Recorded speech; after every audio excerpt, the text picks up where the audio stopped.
Hello everybody, welcome to another episode of Vinyl Tap here on the National Metal Patreon. Thank you very much for sticking with us and continuing to support what we do here. This is the series where we talk about records and merch and all that kind of usual business in a more extensive, just show-offy, show-and-tell nice format. I've been wanting to do one of these for the entire month of September. I was wanting to. It's now the first day of October. Did not have enough free weekends in September to do so, but I'm going to do it right now, and I might come up with another one in a fair little while as well. But I've got a pile of records here to talk about, as usual. It will probably be about the half-hour mark, because they always are, but I'll be efficient as I can. This episode, I guess I wanted to go in with a sort of theme in mind, rather than just, here's all the new stuff I've purchased, which will probably be the next one. But I thought, let's whip out some of the more random kind of obscurities and bits and bobs from the shelf that I've maybe had sitting there for years. The theme here that I've sort of gone with my selection is one-offs, and that's as vague as I took it, really. I mean, these are all basically records that are the one thing that I own on vinyl from these particular bands. Some of those, it might be like the one record of theirs that I really, really love. Not always the case. There are some of these bands who, the rest of their catalogues, they have lots of stuff that I do want to pick up, but at the moment, these are the only things that I have. Some of them are sort of the one time a band did something like this, and I guess I just wanted to, I think with that in mind, it allows me to pick some more, I'm not just here going like, look at all of my Noun Thrak records and all my Celtic Frost records and all the kind of things that you probably know that I love, that I have a lot of, and I can pick some more kind of lesser known, maybe new to you type bands, as well as some things that are very much not that, but will be interesting nonetheless. So let's do this. As I said, most of these I think I've had for quite a number of years, actually. The first few things I'm going to show are not, these are new pickups, but they do fit the bill. They're also not brand new records. Recently, like earlier, maybe last month, there was a little record fair going on near where I live in Liverpool, and it was people bringing, very much old, sort of beaten up records and stuff, and just rooting through and seeing what you found. And I picked up a few things, a couple of which are more T&M relevant than others, I guess. But the first one I'll show is almost like a prophecy that was fulfilled by last year. About a year ago now, more than that actually, we did a lockdown album roulette with me, Sam, and Alec as well. And Alec brought in Parallel Lines by Blondie, and he said that the reason he'd been listening to that during that particular was because, very similarly, he picked up an old copy of it at some vinyl sale thing, and here I was finding something very, very similar.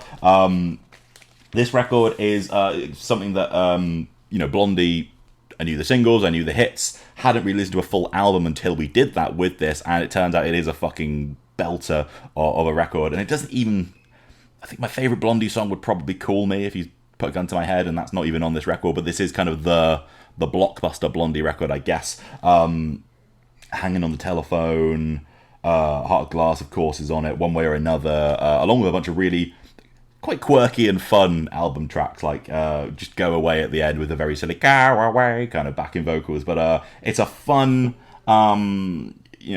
ex-punk band becoming a really, really great pop band with still, organic kind of guitars and rock elements and stuff going on in there. This looks like a fairly old copy, so I don't know if it'll be from, I think 1978 is when this album was released. Iconic band photos and album covers and stuff going on there with it, even with just the simplicity of it. They're just one of those bands where you look at them and, even if it is kind of, in terms of recognizability, it's Debbie Harry and like Five in Suits, but just as a collective, there's something about that looks fucking rad.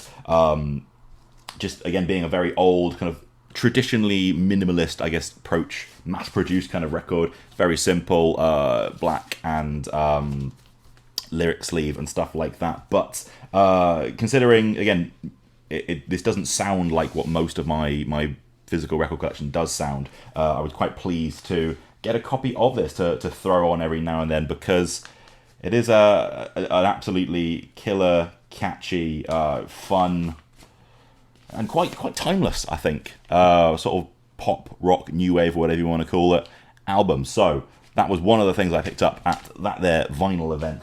The other one is more in line with something that I have really been into recently, which I've been on a huge like 70s rock kick, I guess, where I listen to Thin Lizzy and Blue Oyster Cult and stuff all the time, Rush, whatever.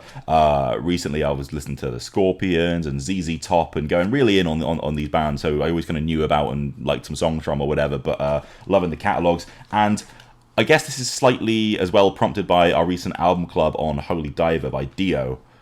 But I've been listening to a lot more Dio-led records than I have probably since I very first got into metal and first heard Holy Diver and Heaven and Hell. And Rising by Rainbow is the 70s component of that sort of trifecta of really, really iconic Dio-led records. And it's probably the one that is the least spoken about in our sort of circle because it is the least metal of them. Obviously, it's not fucking Black Sabbath. But Rising is a really, really fucking classic, so awesome sort of 70s style, earlier sort of proto heavy metal release. It's Rainbow, if you don't know much about them, and you'll probably know their cover of Set Your Pink On.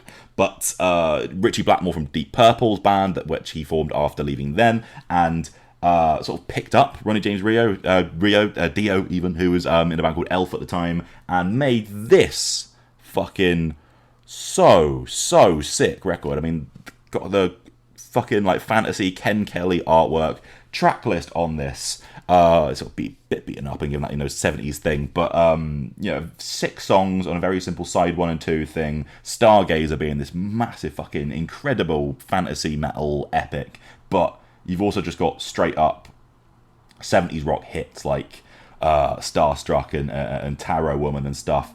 Awesome mix of 70s metal, I guess prog rock, with this voice up front. I was a bit annoyed that this thing is limited edition, special price. I think I was looking at the versions of that were released in the 70s that were that. And again, another very old school thing to even have it sort of embossed on the cover. As I picked this up in that little vinyl thing, bought it, went over to the next stall, found another version of it that was, I think, slightly cheaper and didn't have that on it. But it's even a gatefold, which I think is quite unique for a record of this vintage and age. But I've been giving this quite a number of spins recently, along with all of my other 70s rock and sort of very early metal stuff that I've been banging into lately. If you've never heard Rainbow Rising, I mean, you've probably seen the album cover because it's one of those things that, filters through just pop culture, I guess. I mean, again, just so dramatic and so extra. But if you've never heard it, it still holds up properly well, this album. I think it, like Rainbow, some of their records hold up more than others, I guess, but this one is fucking out of this world sick. So Rainbow Rising. And then the last little thing that I bought at that little event was, I bought this for, I think, like £1, maybe £2. This is Motörhead Girlschool with the St. Valentine's Day Massacre, which is just looking at this makes me smile. It's such a wonderful little piece of history. This was the band's obviously Motörhead, but also Girlschool, who are a new British heavy metal band. Sort of famously, the one sort of all-woman new wave British heavy metal band at a time when that was very, very out of the ordinary. Motörhead kind of took them under their wing, and they did this 7-inch together with this fucking so cool. I mean, Motörhead, one of the coolest bands ever, but Girlschool there alongside them, like in this sort of Al Capone type gangster image, so fucking good. And then the back is the members of Girlschool having shot down all of Motörhead. It's fucking wonderful. And this 7-inch, they do a song together, which is Please Don't Touch, which is a cover of, I think, something else. I'm not really familiar with the original song, but some kind of 50s or 60s type standard. And then they cover each other's songs with Motörhead doing Emergency by Girlschool, which is a fucking banger of a tune. If you don't know that song by Girlschool, Emergency. And then Girlschool do Bomber. Although Phil Campbell, Filthy Animal, I don't think he plays on this at all. The Girlschool's drummer drums on both songs, and Filthy Animal is credited as insults and inspiration. So very, very good. But such a cool little thing to happen, such a cool thing. The Please Don't Touch song is such a fucking banger. Like it's kind of this really up-tempo, upbeat, sort of 50s rock and roll song, I guess, and then them giving this sort of this heavy metal kick to it. I was in a bar recently and they were playing the Motörhead Girlschool version of it, and it's just such a party tune. It's so fun. This particular 7-inch, because it is old as shit, I bought it for £1, something like that. It's battered to fuck. It's basically unplayable. I think you could just about get through Please Don't Touch, and then if you put it onto the B-side where the 2 cover songs are, you're not getting anything out of this thing. It's so old, but I did pay very, very little for it, and it's a fun little thing to have in the collection nonetheless, because it's such a wonderful little piece of history that just the energy that comes off of that photo, it's from a different time. It's fucking rad. So these next load of things are going to be, like I said, more things that are maybe from bands you might not have heard of so much, things that I've had on the shelf for a while. Some of them I am well enthusiastic about. This is one of those. This is a band called Satan's Satyrs, and this is their debut album called Wild Beyond Belief. This thing came out about 10 years ago. I think it came out in like 2012, and then it got reissued on a bigger label in 2013, which is when I heard it.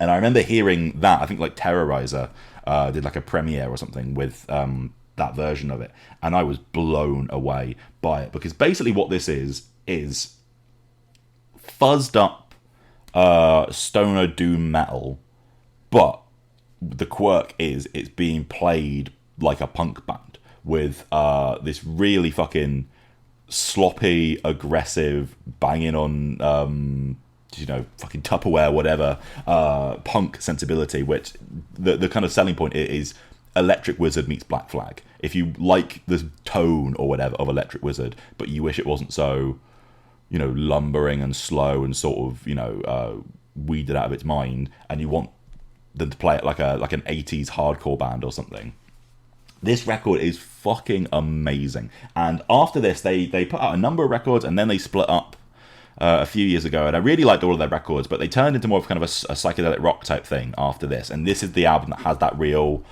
like venomous kick to it that I was obsessed with, and I still listen to this record a lot. It's one of my favourite debut records of the past, I guess, of my time of being into music, really. Every single one of these tunes is sick as hell, particularly Satyrs 69 at the start is fucking insane, but then all the way through to self-track at the end, put out on Bad Omen Records, who put out a number of kind of stoner doom stuff. I think this is the best release they've ever had by miles and miles. The original cover is bright red.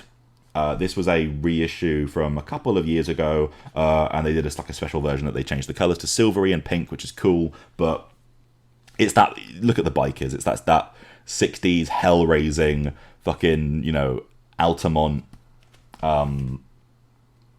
out of their mind or on some kind of substances, just aggression to it. And if you don't know this band, it's a very small band. The bassist and singer actually ended up being the bassist in Electric Wizard for like a few years, a fair while after this, which I thought was cool. I was like, oh my god, the Satan Satyrs guy. But then when I saw this band, he was wearing they were all wearing like leopard print and these insane properly vintage fucking clubber looks and stuff. They were a great vibe, a really, really good band overall, but this record is absolutely just fucking such a kick up the arse, and it's on this sort of magenta-y pink colour, which is again, I was sad when this band broke up because I really liked everything they'd done, but particularly around when this album came out, this felt like one of the things that I guess I had kind of really, really globbed onto that no one else I knew really, really had. It was a proper obscure, this is one of my favourite upcoming new hotly tipped bands or whatever. And if you've never heard it and you like the idea of sort of 60s, 70s doom, but played like they are just absolute fucking hellraisers, it's called Wild Beyond Belief, which I think again is a title taken from some 60s biker film or something, but fucking so good an album. Next up is Diavolos with You Lived, Now Die. Sort of tangentially linked, I guess, in that this is a band which is driven by a guy called Taz. I think he's Greek. His name's Taz Donozoglu or something along those lines. He's in loads of bands. He was the bassist in Electric Wizard. Electric Wizard go through a number of different musicians, particularly in the rhythm section. They swap them out every couple of years. And when I got into Electric Wizard in sort of 2010, this guy was in the band. He plays in loads of bands. He plays in kind of a black thrash band called Satan's Wrath. It's a really old kind of 70s, maybe Rainbow style heavy metal band called Mirror. This is kind of a blackened speed metal type deal. The cover here with the goat, if you are familiar with the classic speed metal album Heavy Metal Maniac by the band Exciter, the album cover is a guy with a razor kind of like slashing up a Marshall amp here, and they've got a big goat man doing it with an upside down cross, and I think that's exactly the vibe that you want, you know, Exciter homage, but goats instead, and had that kind of satanic energy to it. This record is good band Diavolos. This was the one, I think this came out in 2015, and I bought it at the time, that I really globbed on. I was like, this is sick. A song called Piss in Holy Water on it being my particular favourite on it, which very much sums up the vibe again, but just killer black and speed metal-y type riffs. There's also a song at the end called Death Metal, as if Possessed didn't already write that song 30 years before this one came out. They wanted to have their crack at it. But if you want some Greek, I mean, look at the logo, the amount of fucking details and shit going into a proper old school metal, extreme metal logo type like that. This is on a sort of a dullish red colour. Some of these records, again, because they are kind of quite obscure one-off little bands or whatever, I haven't spun some of these albums in a long time. But if I go back to spin something like, you know, this Diavolos record, it will take me right back to 2015 and what I was doing kind of at that time. Very, very fun, killer, ripping record. Bullet belts for life. Next up is a band that we've had one of the members on the show talking to us, but I think this is a bit of an outlier in their catalogue maybe. Devil Soulless Soul with A Fragile Hope. This is, like I said, the one album from theirs I own on vinyl. I like Devil Soulless Soul very, very much. All of their albums through to the reunion one from... Was it a reunion? I guess. The comeback album that we reviewed last year. I think they're a very, very good and very, very significant in the UK music scene band.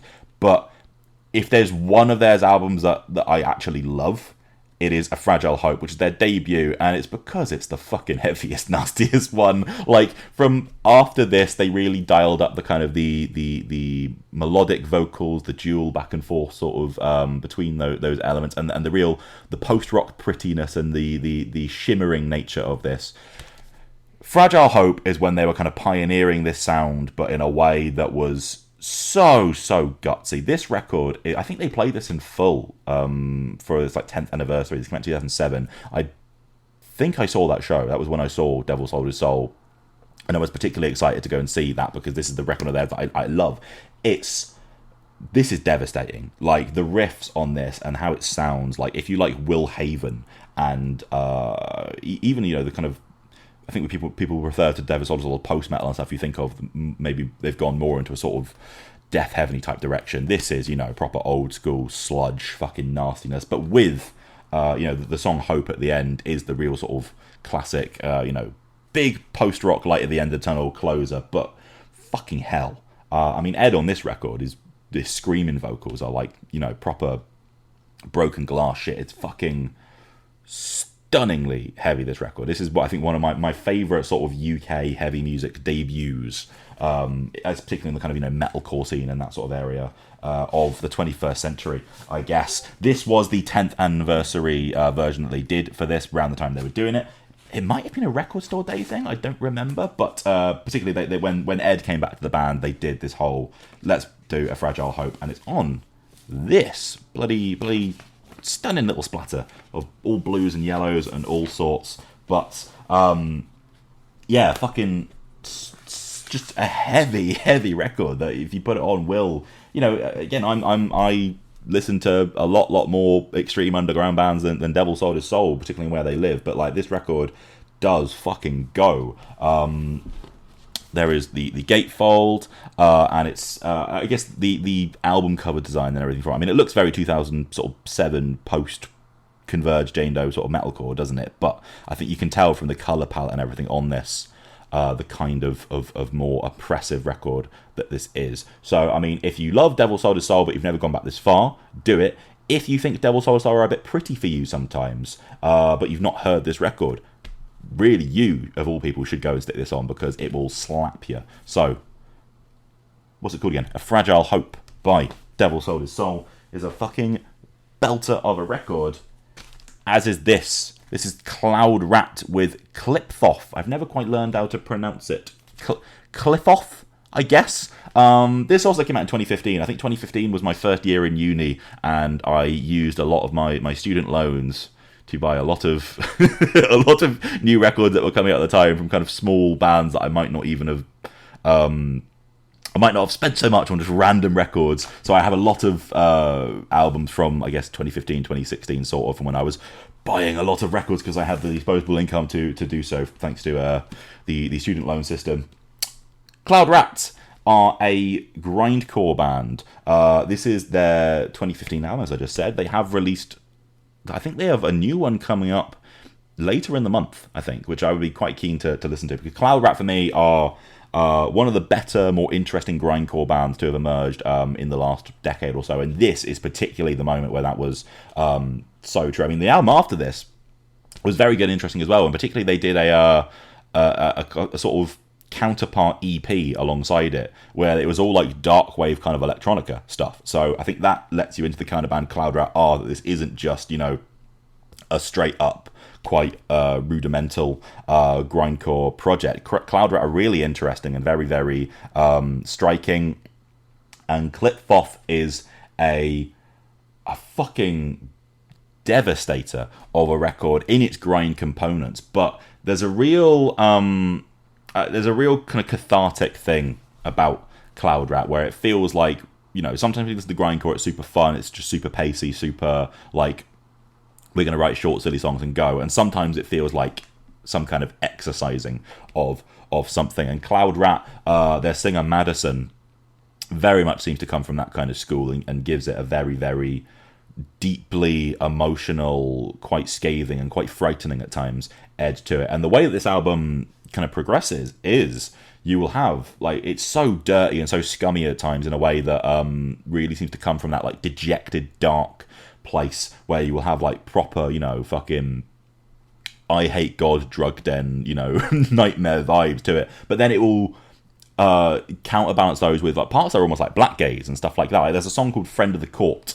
penultimate song on the whole record, which is absolutely killer. I would check that song out first. That's the one that really, really sold me. And it has this really, really beautiful, really gorgeous sort of melodic tremolo edge to it, but while being super, super pacey and super, super go. I think maybe if you like bands like Svalbard and stuff like that, this is dirtier than that, but I could see a lineage of kind of how he would approach it like that. And I mean, the songs are even that there's 17 songs on it, which is pretty, grindcore, but a lot of them they range from kind of 1 minute long to 3 or 4 minutes long for kind of the more experimental or prolonged kind of natures of it, and in that way it's a grindcore album that keeps you engaged and doesn't let you just let you know exactly what you are getting the whole way through, and it's it's like 32 minutes long or something like that, and it's really, really this is up there with the new Worm Rots and such of the world in terms of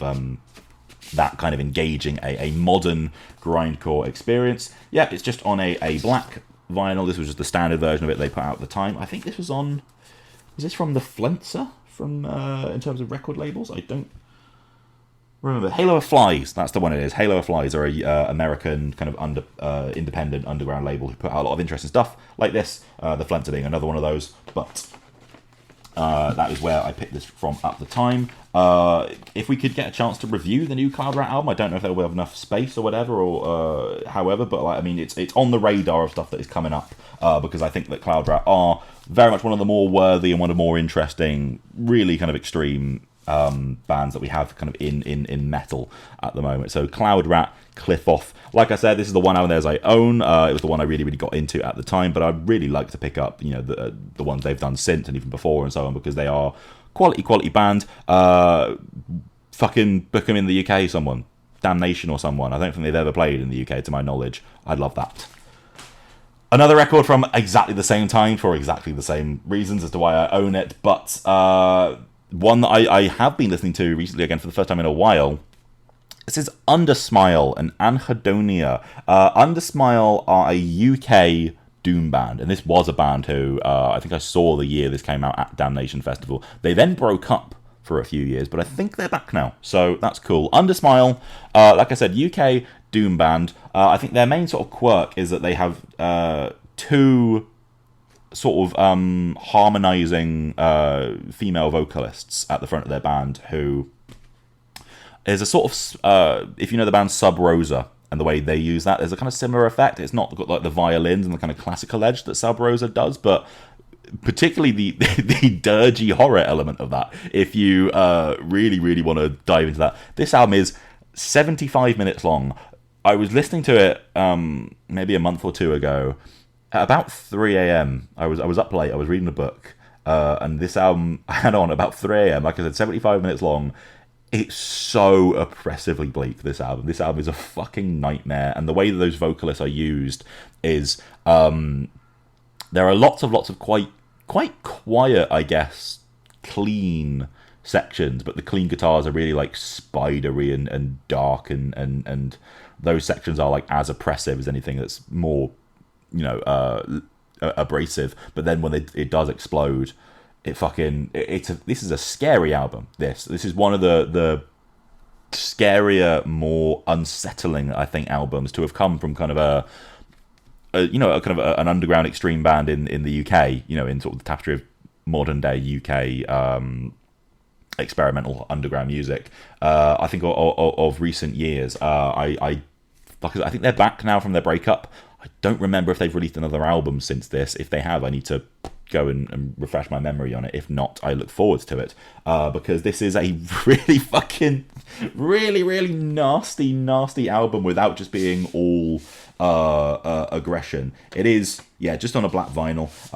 That's their sort of logo. I had that on a patch that they sent with this sort of package when they sent this to me back in the day. But properly nightmare record. Particularly there's a 1-2 on here. I think it's the songs that are on side B of the record, because it's across double LP because of the length, and these songs are all like 15 minutes long. But the 1-2 of Song of Stones into Atacama's Sunburn on that second side of the first record is so harrowing and takes you places. So if that's the vibe you want, if you've got the patience to live in a nightmare world for 75 minutes with a bunch of really competent doom musicians who have this kind of unique sort of melodic element to them that the melodic element never punctures kind of the darkness of it. It only adds to it. And if that's what you want, and that suffocating vibe, I very much recommend Anhedonia. I think it's kind of an unsung gem that, this band will have nowhere near the amount of listeners that I think this record would deserve if it wasn't just so like difficult and demanding. But this is a tiny band, and this is a really quality record. So that's Undersmile with Anhedonia. I'm going to move away from the nightmare worlds now. Like I said, that was a lot of stuff that I was sort of buying a few years ago.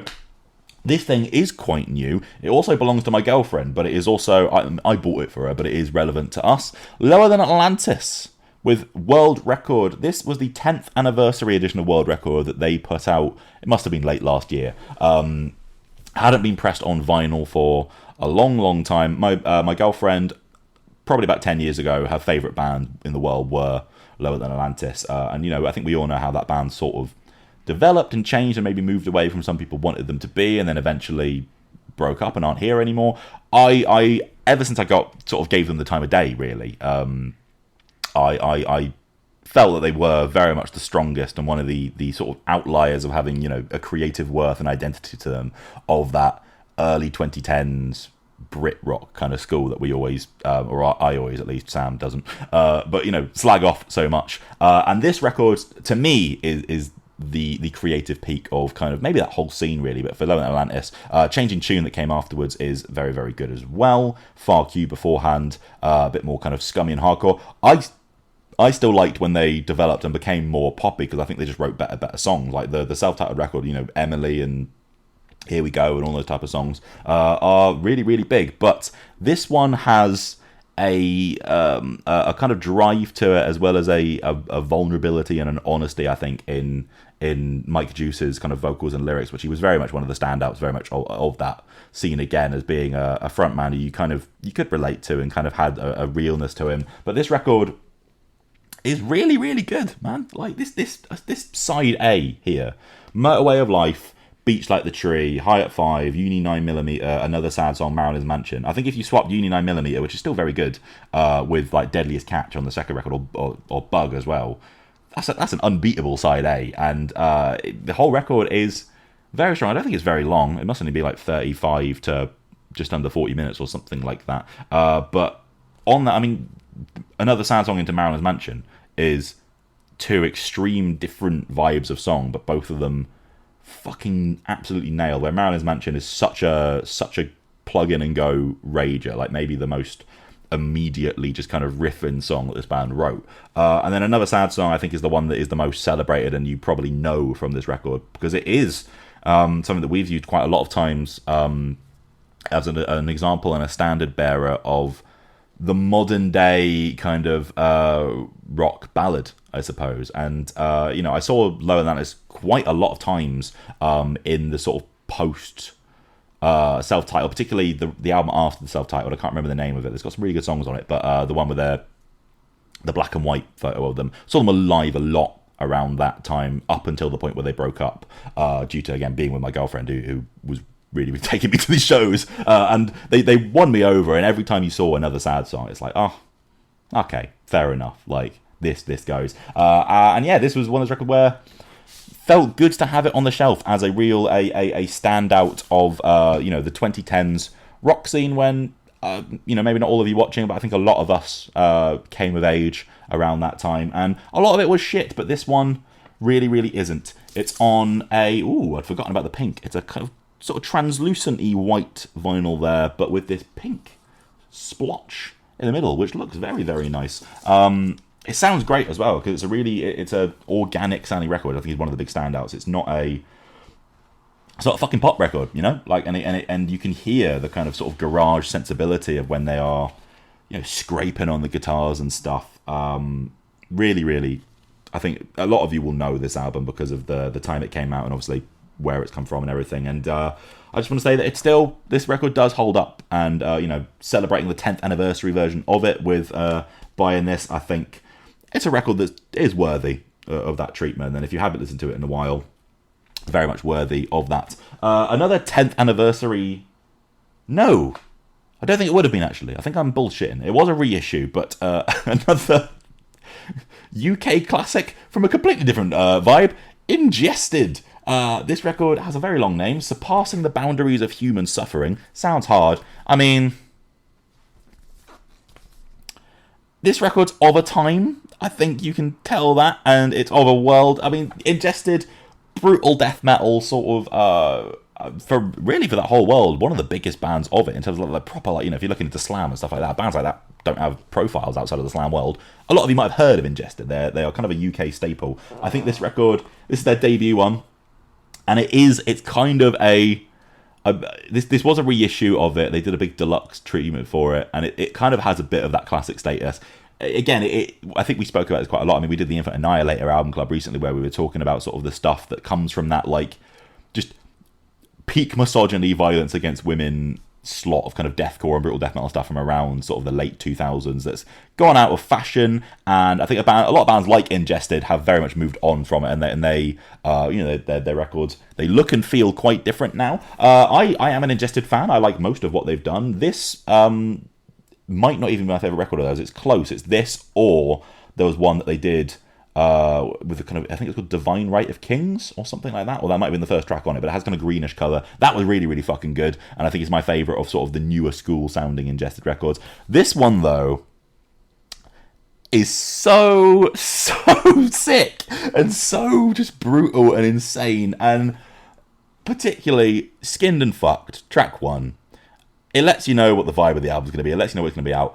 But that is such a tune, and that is such a, again, in the right circles of kind of the UK death metal crowd, that will be treated as a, oh my god, remember when this song dropped?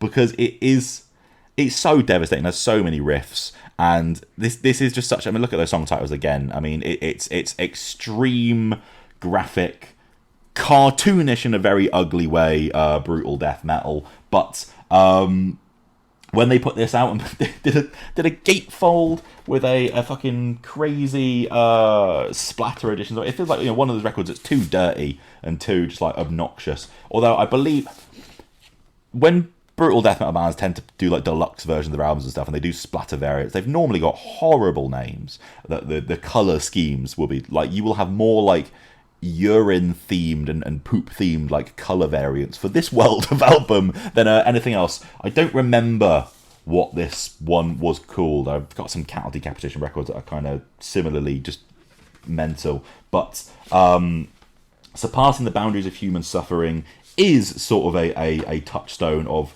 contemporary brutal death metal that a lot of bands will throw back to, and they will homage with the sort of just the violence and extremity of what they're doing. It's got a massive poster with it, so I could put this up if I was so inclined. Again, you can tell the era of the album as well, not just because of the particular targets of the violence, but just the type of monster that's on it is the most 2009 shit you've ever seen. But if you were of that era and you have a soft spot for that kind of thing, Ingested still going strong. Have grown quite a lot musically from where they were on this, still doing very much reliably good live shows and stuff like that. But I think this record just goes more than anything else they ever did. So, Surpassing the Boundaries of Human Suffering.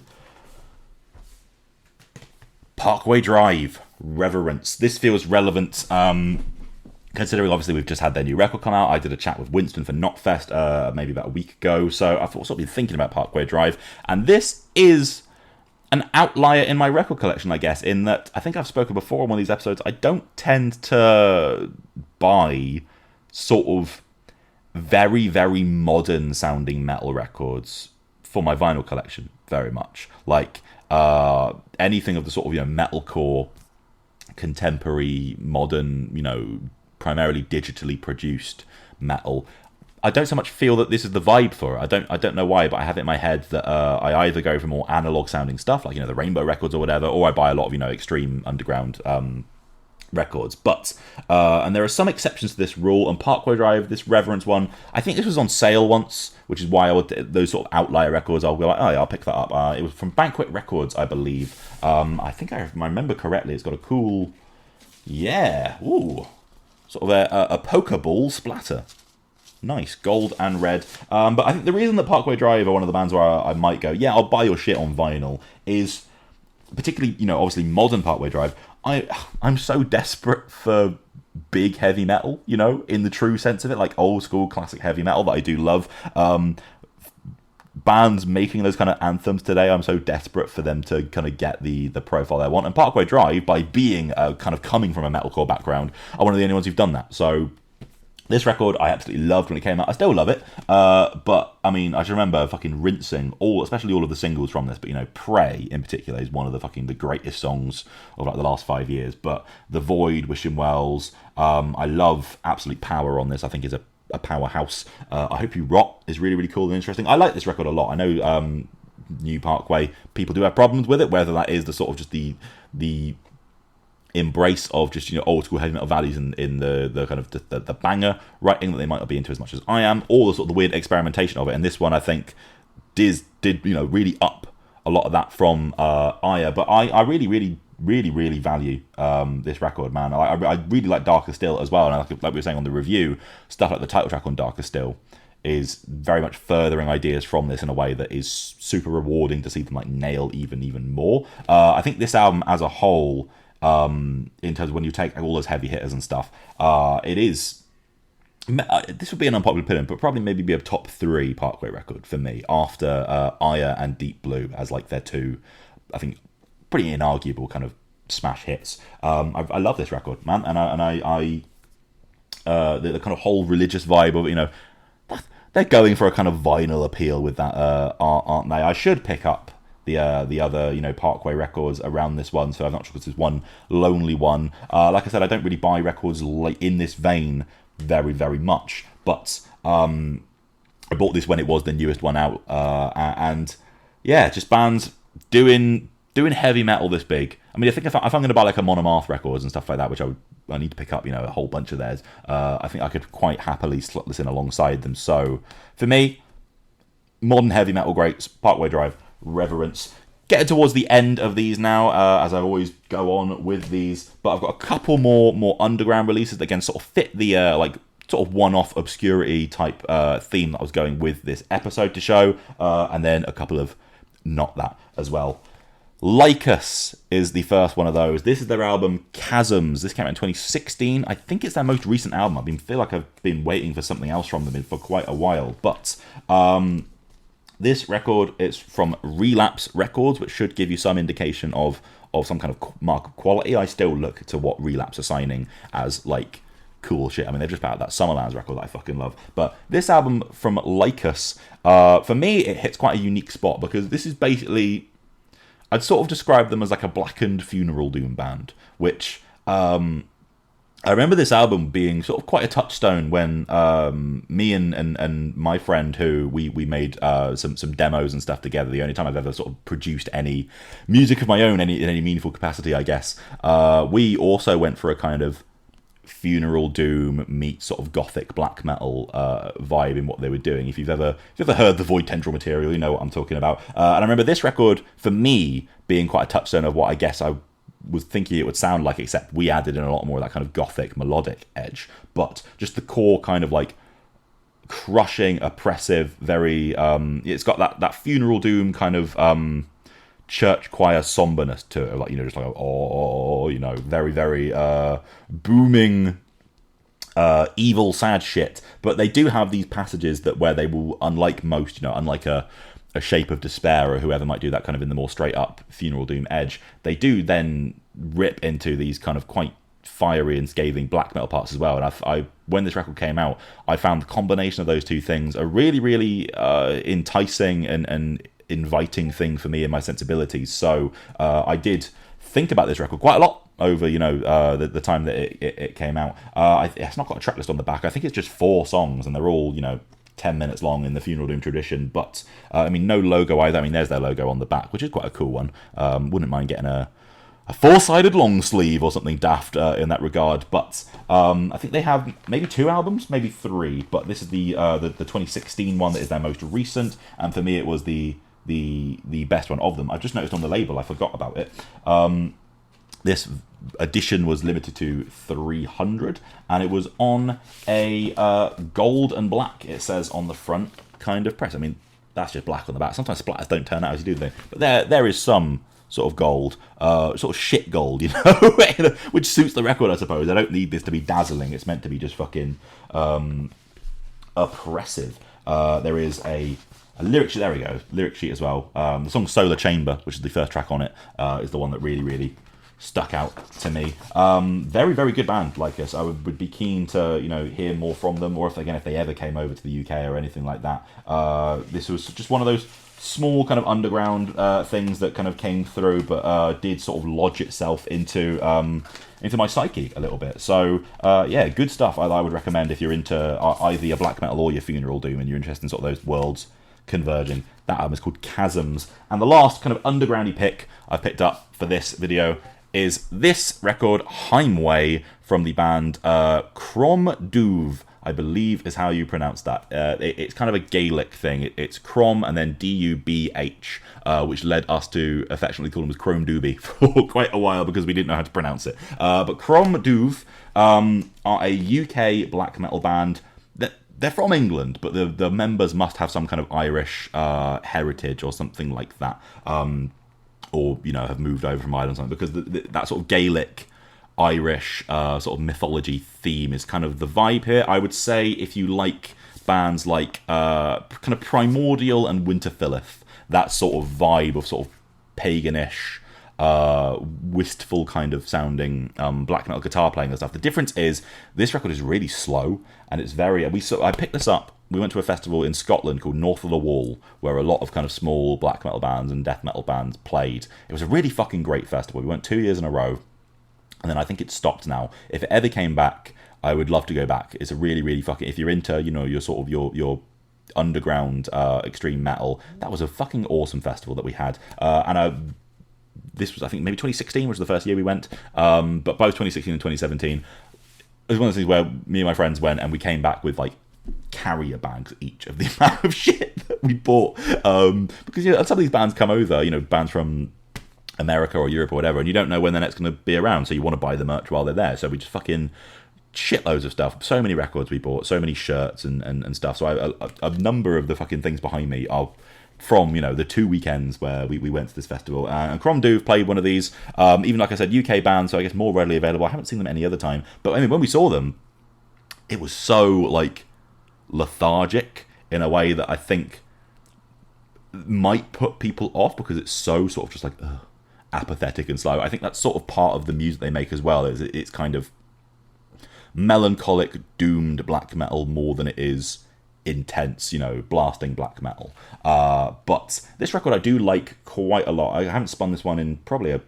fair few years now, probably 5 years or something. But just that kind of style of sad black metal riffing with that sort of pagan-y kind of, I guess, edge to the tone and stuff like that really, really, really worked for me just around the time that this album came out. I mean, it's really, I don't think you can see it, it's kind of gold embossed, like it's a really high quality. It's from Van Records, so I think do normally put a lot of effort into sort of just presentation and stuff. And considering they're small records, 2 people in the world are going to buy this, but like a lot of effort's gone into just making it feel fancy. So that's good. Those little noises you can hear are people in the Discord who are having a little chat. So if you want to get in on that, come on and join us and you can be like them. But just plain black there. Crom Dubh, I think they've put out 1 record since this. I don't believe I really spent that much time with it. This is sort of the one of theirs that I connected to in the moment. I was buying lots of stuff with Bandcamp and stuff like that. But there is this... hang on, it's bloody stuck. The professional me would edit this out, but I'm not sure I can be bothered. There we go, it's in. But it's sort of very fancy feeling, sort of lovely papery lyrics sheet as well. There's sort of that naturalistic vibe to it, which is why I'm going to refer to bands like Winterfilleth and so on, and that sort of... that UK black metal scene. Actually saying that, I know that the 2 main guys in this are also in a band called Craven Idol, who have been a lot more active since this record, I think. And they're much more of like a thought of a black thrash, black and speed metal, like very much more intense and fast paced and kind of shit kicking than this. And I think that band probably have a much larger profile now because they've been more active. So if you know the band Craven Idol, they do have this kind of much more somber, emotional, I guess, project. So just a small little UK black metal recommendation. That's Crom Dubh with Heimweh. And how many have I got left? A handful, not a large handful. If we're talking about one-offs,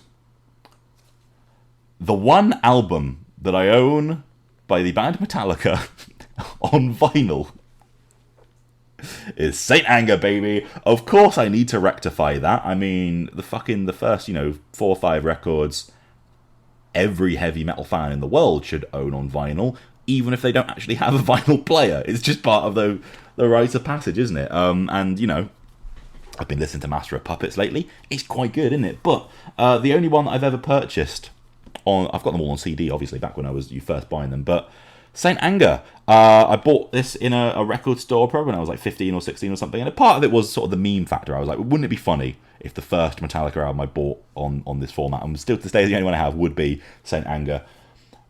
But I think that stems from a kind of defiance as well, because I love Saint Anger. I always have loved it. I've gone through stages of maybe agreeing with criticisms about it more than other points where I've just been like, no, fuck you, it's brilliant. I'm sort of at a stage where I'm at peace with things that people don't like about it, but I think this record is so interesting and so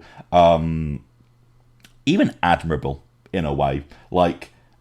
And I think the reason that I've always gone with St. Anger, I mean, more so to this day, I mean, for a start, first time I heard it, you just hear Frantic and St. Anger and you go, those are bangers. I think a lot of people who are sort of my age will feel that about those songs. They were there in the world when you were getting into Metallica, and they're fucking big and they rage. And that main riff in the song St. Anger, I tweeted about it the other day, but that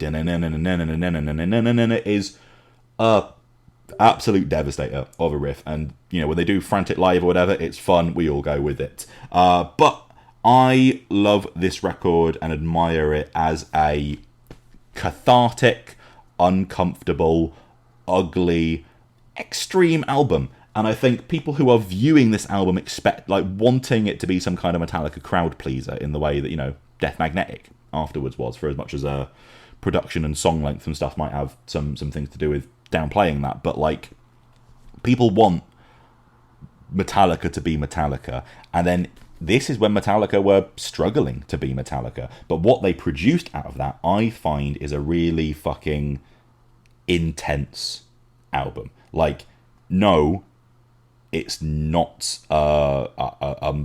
just an objective metal masterpiece in the way that their best records are. Yeah, it does have problems, but I love the humanity of this album. I love that you can feel in James's vocal takes the thing that he was going through at that time, and all the aggression and the uncomfortableness and the kind of self doubt, I guess, that sort of just permeates this frenetic experience. And I think that, you know, songs like Unnamed Feeling, All Within My Hands, Some Kind of Monster, all have this really fucking... There is a rage that some people...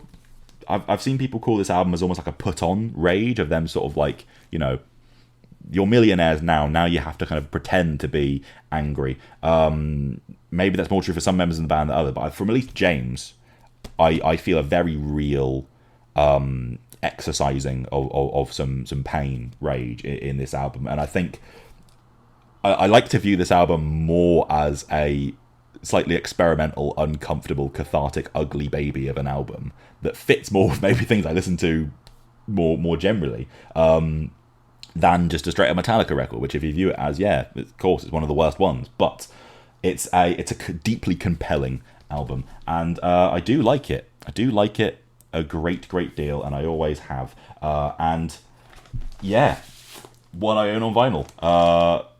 Plain black. I remember it being sort of expensive when I picked it up at the time, but now it'd probably be the price that most records are, just because of inflation and whatever. But yeah, at some point I got to own other Metallica albums on vinyl, but for the meantime at least, Saint Anger. And this is a real fucking out there thing, because I don't own anything else by this band on vinyl. Another one where I got all the CDs, of course, but I guess what I was saying about is not buying contemporary sort of state-of-the-art big metal bands on vinyl most of the time.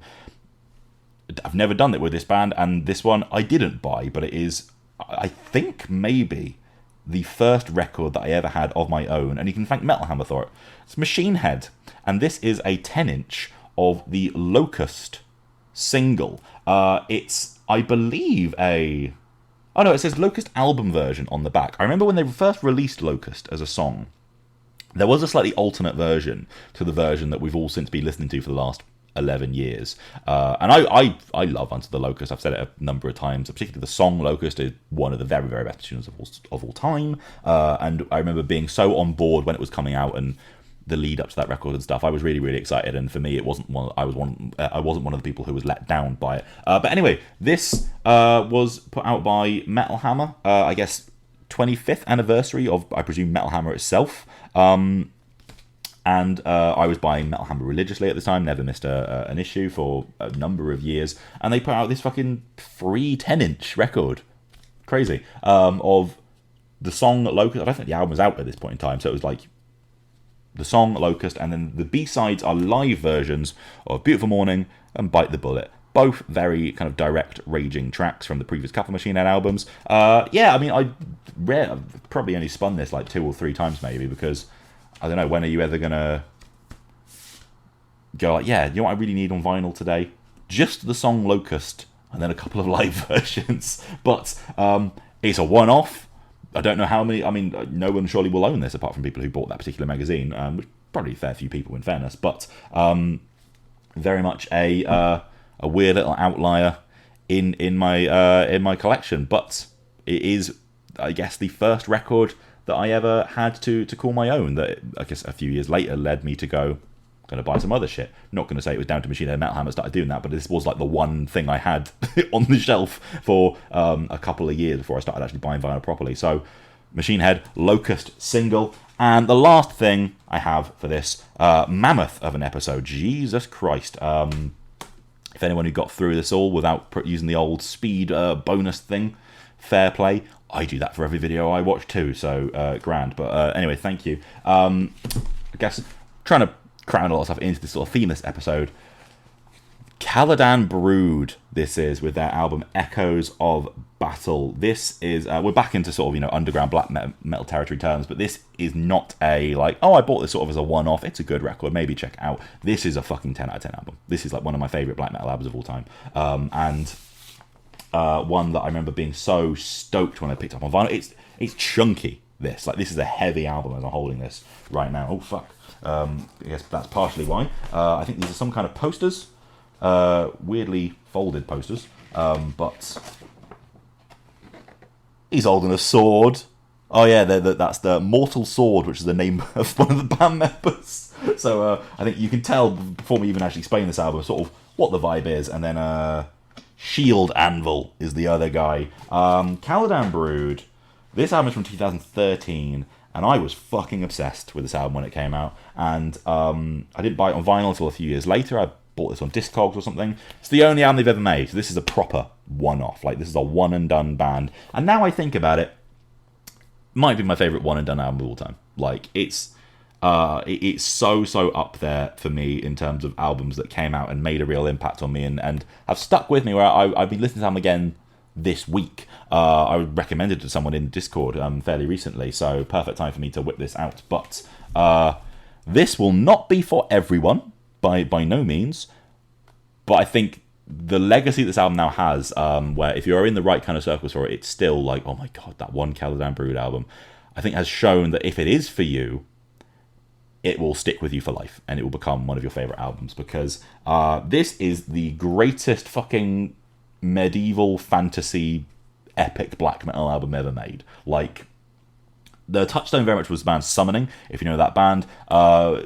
Lord of the Rings as fuck, it's incredible, electronic in the way that there's lots of drum machine and stuff like that, but very much sort of like ye olde, with the synth tones and the sort of Ren Fair keyboard lines and tambourine percussion, all that kind of shit. Caladan Brood took what Summoning were doing there and made it even more fucking epic, and even more like this album cover feels like the most windswept massive shit you've ever heard, and way more emotional as well, both in the black metal kind of melody lines, which are some of the best. Like, there are guitar lines on this just to make me want to fucking cry, but then they also added in much more in the way of clean vocals and this kind of like big booming male choir sound that they have, and this album has hooks in that regard, I'm fucking telling you.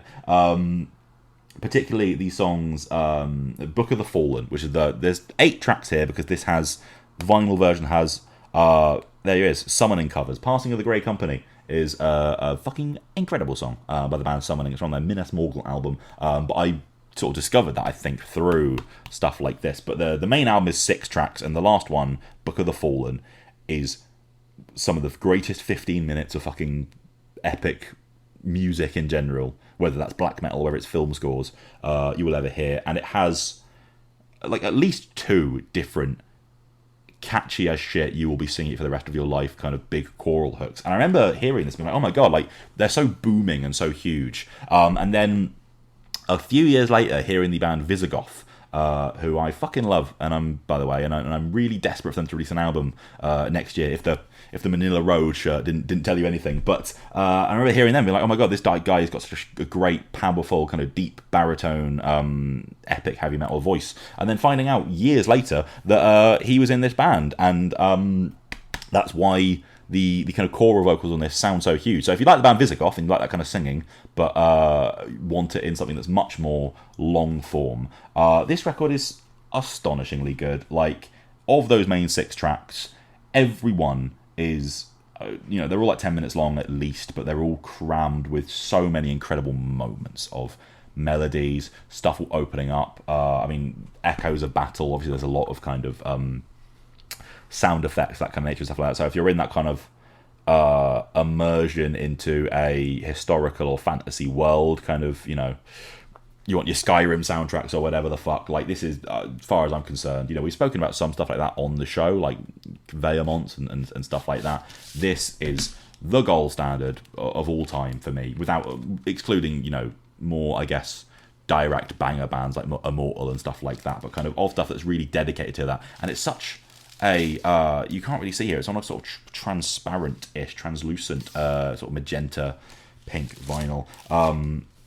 But they, again, thick, fucking hefty record. Like, they really put effort into this. And it was, I guess, to be, for a number of years, I was like, oh my god, we need new Caladan Brood. Like, I'm desperate for a new Caladan Brood record. And they kind of went silent. And there was this sort of the cult of people like myself who all loved this band being like, every time they posted anything on Facebook of just like, you know, this cover is available on YouTube, or like, we're reaching this album, people are going, oh my god, Caladan Brood.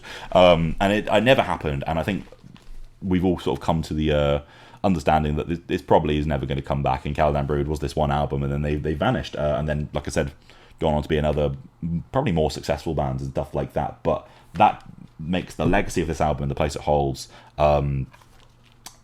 so enduring for me. This is again a vinyl essential album that you will put it on, and I mean, this version with the covers must be about an hour and a half long, but like, you will be strapped into that world for so long, and you will have so many just like moments that will make you want to fucking just ascend. Like, this is properly mind-blowing epic black metal material. And that is finally the last thing I'm going to be showing in this video. Thank you so much for coming with these. I know that again, this is just an extra thing that we do on the Patreon. It's not one of the main cells of what we do. It's not the most essential thing that most of the work goes into. So a bunch of patrons probably don't watch these, really, but if you do and you enjoy looking at this kind of shit, I would try and not go for another hour-long episode next time I do this. I'll be snappier about that. But there is a big old pile of I guess sort of stuff pulled out from the corners of the record collection, maybe not the most obvious. Here's the new album we've just reviewed. Here's what I already think about it. I will have that some of the next time, I'm sure, because I have bought some new stuff, and it's always nice to see, you know, what fancy shit is coming out right now as well. But go check out any of those if they sound like your bag. Let me know if you did. That they are some real undiscovered gems, I think, and also Saint Anger. So cheers very much for watching. I'll be back with another one of these soon. Peace.